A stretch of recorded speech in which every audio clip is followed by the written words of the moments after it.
My phone is 20%, so let's see how far we go. Hey everyone, my name is Pugs, and today I want to show you my little sketchbook tour. Yay! For context of who I am, I recently graduated from an art school with an animation major, and now I'm just living, I guess. This is a more accurate portrayal of a sketchbook done by an art student in college, and not to throw shades on those really beautifully drawn sketchbooks, but this is a representation of those artists who have no time to draw anything else but just do a little doodle in their sketchbook. So this is like my no pressure, just draw in college sketchbook. Hope you enjoy it. Hopefully it's not too ugly or boring that you'd skip from this video. I have a lot of empty pages and just random stuff. And a lot of this is just classwork too. So this was when I minored in storyboarding, so I had some of the classes. I would, naked person. But I would do a lot of quick thumbnail sketches to just get the idea across. Then I'll probably show some of the boards I did too. This is a little assignment I did where two guys go on a roller coaster ride. It's really simple stuff. Just playing around with how I want to do camera movements and stuff. And also thinking of angle variations for shots. And as always, animation principles, very important. Think of it like the Bible for animators, and yeah. Random doodles, business stuff. Oh look, and some people I knew from school, I just drew into my sketchbook. Totally thought weird to draw people in person without their consent, because it's just drawing, it's not a picture, it's just drawing, it's not a picture. On this page, these were all drawn from Pinterest reference images just to practice on drawing faces. I noticed I draw a lot of semi-realistic style, so I'm trying to explore different styles, because what if I wanted to animate them, and how could I simplify it? These other drawings, however, came from videos. I would pause and unpause to get the right pose, and I would really try to draw the action as if it was still moving. And more Pinterest references. I make sure to get reference pictures of sports to understand how they do movement and see their weight distribution, because that's very helpful when you're putting it into animation. Random page. For this page, I actually used those websites where you have access to multiple different poses, and I think it's very useful when it comes to practicing how to draw people and anatomy. It's good to get these poses out, even if it's just a minute drawing to warm up and to practice drawing faster and more efficiently. And this one is a little character I made for animation. More storyboards. Just a little tip, when you're drawing in general, also it can be for storyboards, use a Sharpie or a marker, because it forces you to make a decision of where you're going to put your lines. Versus if you were going to use a pencil, you can just erase the mistakes that you want. Now you actually have to be decisive with what you want to draw. Then if you didn't like that certain frame, then draw another one. Then you'd have multiple thumbnail sketches and options to choose from for different compositions. Then do yourself a favor by using a gray marker and go over it again to just separate the characters from the backgrounds. Since you're being decisive about your lines, it's also a good drawing practice in general, because it helps you get out of that chicken scratch phase that a lot of beginner artists have.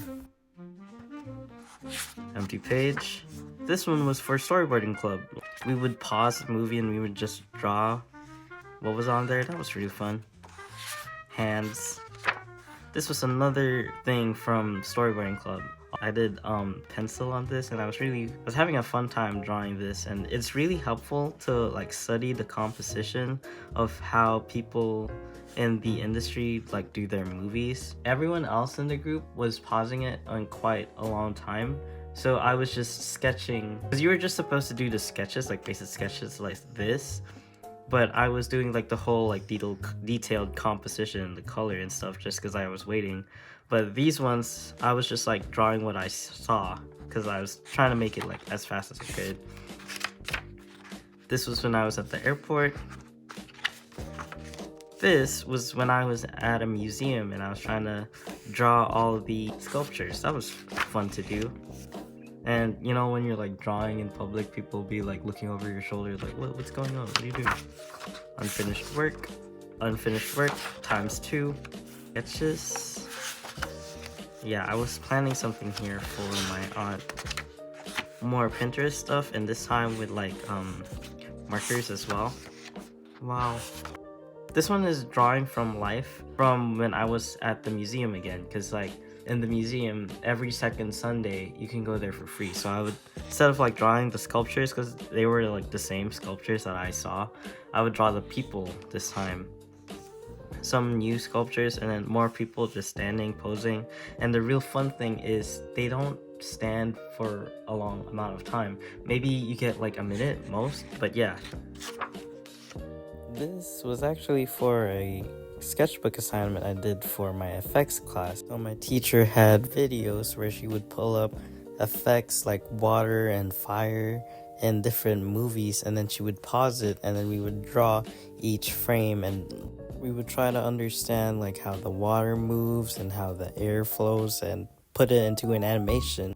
Each week we'd have to do 5 pages of like fully annotated sketchbooks. This was digital, by the way, so we'd put it into Photoshop, put our notes over it, and reference pictures. Then by the end of the term we should have 45 pages, which if you had multiple classes with her, that meant you had to do like 100-page or like a 90 fully page sketchbook, which it's good to like draw all the time, but this was also while doing her animation assignments. Really good professor, learned a lot from her, never taking 2 of her classes at the same time because of the sketchbook assignments, but really good challenge. This was when I was drawing my classmates, but they knew about this one because I would show them after class. And a little bit of animating. More element studies. These were like the type of annotations she wanted us to do. It was really helpful because like you really get to understand the motion, what's going on.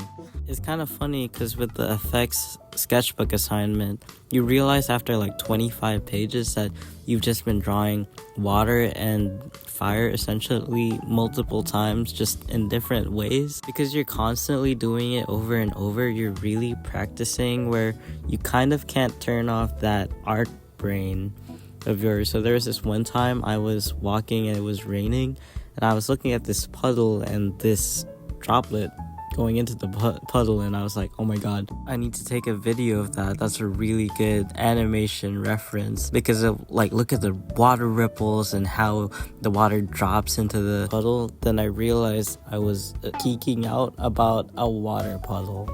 Ooh, a furry page. Then the next few pages are just a few drawings I did for class. Just gonna keep skipping over them until I see something interesting. More friends, drawings in class, perspective stuff. Ooh, node view, rigs. Wow, Toon Boom Harmony and animation. This was one of the characters I did. This one's from a short animation film I did by myself and how the character would turn out to look like. By this point, I didn't realize how much like I filmed and how much this sketchbook really is, but yeah, editing this is a pain.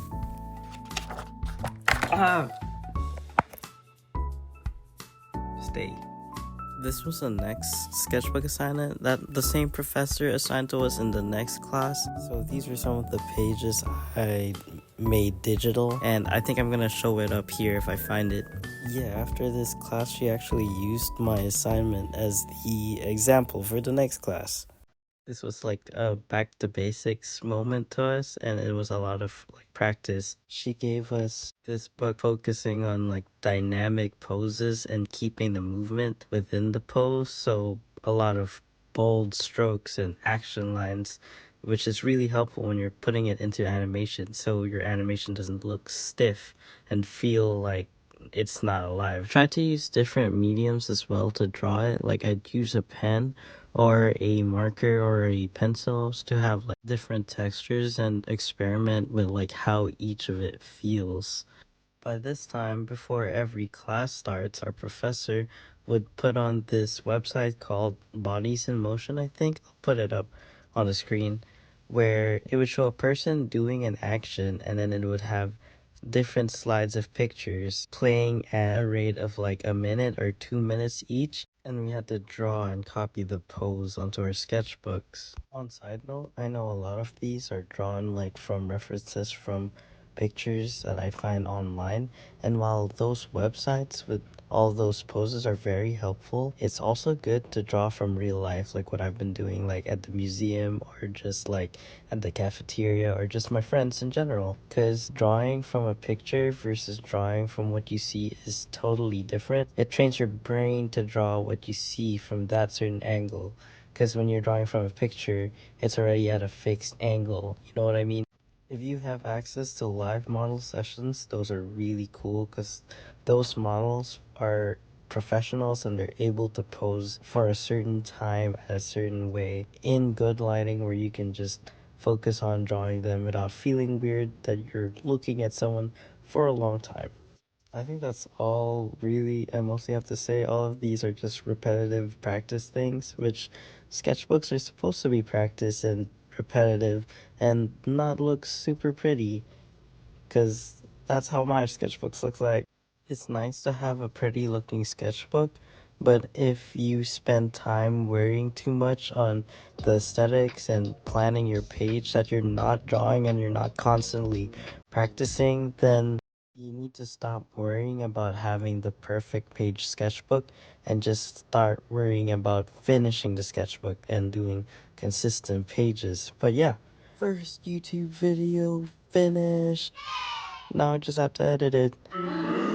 If my voice is like inconsistent in some of this, it's because like I filmed it in the morning, then it turned night, and now my partner's sleeping next to me, so I'm kind of whispering as well. If you liked the video, then that's cool. Like and subscribe. And if you didn't, tell me why you hated it in the comments, or like tell me why you liked it. I'm kind of new to this whole thing and I've never edited anything more than 3 minutes. So this is gonna be like a fun, cool thing to figure out. Thanks for watching, and I'll see you in the next one. If I don't fall off the face of the earth while editing.